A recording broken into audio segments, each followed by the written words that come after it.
The death toll from the meningitis outbreak in Nigeria has now increased to about 800. New reports show a total of 8,057 suspected cases have been reported in the country. In response to the outbreak, the Nigerian Center for Disease Control and other health agencies say they are doing their best to contain the outbreak. But medical experts say the government's slow response is responsible for the high death toll. Our correspondent, Flourish Alonge, has more on that story.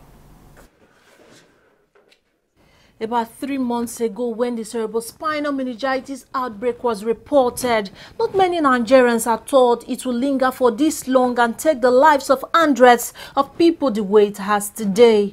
Despite the assurances by agencies of the federal government, such as the Federal Ministry of Health, the Nigerian Center for Disease Control, and the National Primary Healthcare Development Agency, that the epidemic is under control, the cerebrospinal meningitis disease has continued to spread rapidly. From 1,966 cases and 324 deaths recorded previously across more than 70 states in Nigeria, there are now more than over 8,057 suspected cases of the meningitis and a total of 745 deaths recorded. Among the worst affected states are Zamfara, Sokoto, Katsina, Kebbi, and Niger. Medical practitioner Dr. Tuyi Mebawondu says the slow response from the government, coupled with the lack of sufficient medical personnel and vaccines, is responsible for the rising death toll. If you look at the situation as at 2 weeks ago, you know that it would practically be impossible for us to see a reversal by this point in time. The reasons are obvious. One, we look at even in terms of response by the government, it was half and in between.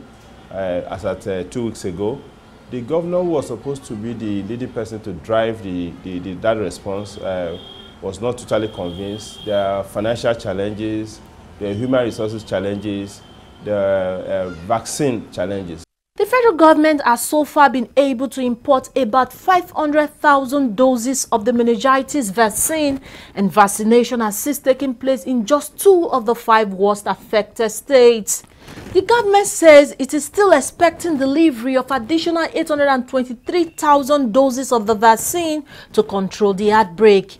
But experts say the amount of vaccine is far from what is required to decisively deal with the disease. Now, for Zamfara alone, we need about 3 million doses of vaccine for Zamfara alone. All around the country, we need about 21 million doses of vaccines to be able to take care of this meningitis epidemic. But what we're seeing is that the WHO is bringing 500,000, which is not sufficient for Zamfara alone. UK government is bringing 800,000 doses of vaccine, which is not even sufficient.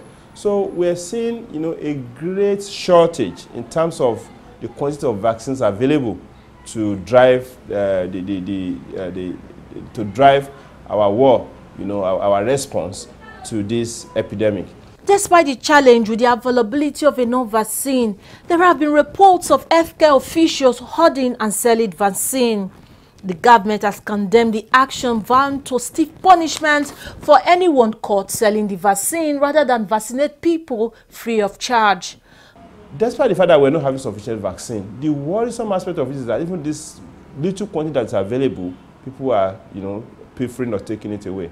Now, if I say that is not unexpected, I'll be deceiving myself. Because we've seen situations in the past where things were given, donated to drive some things, either it to fight malaria, to fight tuberculosis, and to even fight HIV/AIDS. Some of these drugs, you find their ways into the public market where people then procure it at a higher expense. Now, we must be able to craft a social response, and even a technological response to such behavior. Why must we always look abroad to get response to our own challenges?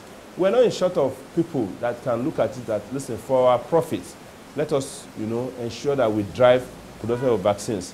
We have institutes in Jos, in VOM, Jos. We have in Yaba in Lagos. These are institutes that we can easily bring expertise to come and help the vaccine productions. You can bring people from Asia. You can bring people from Europe. They will stay there for some period, and then you can revolve and relate to them. They can help you develop and ensure that the vaccines are available. Without those critical interventions, we will still be shouting and be making noise about shortage of vaccine. For now, health officials from the Center for Disease Control and the National Primary Healthcare Development Agency say they are concentrating their efforts in raising awareness about the disease in 5 worst affected states and carrying out vaccinations as surveillance while they wait for the arrival of more vaccines. Flourish Alonge, TV 360, Lagos.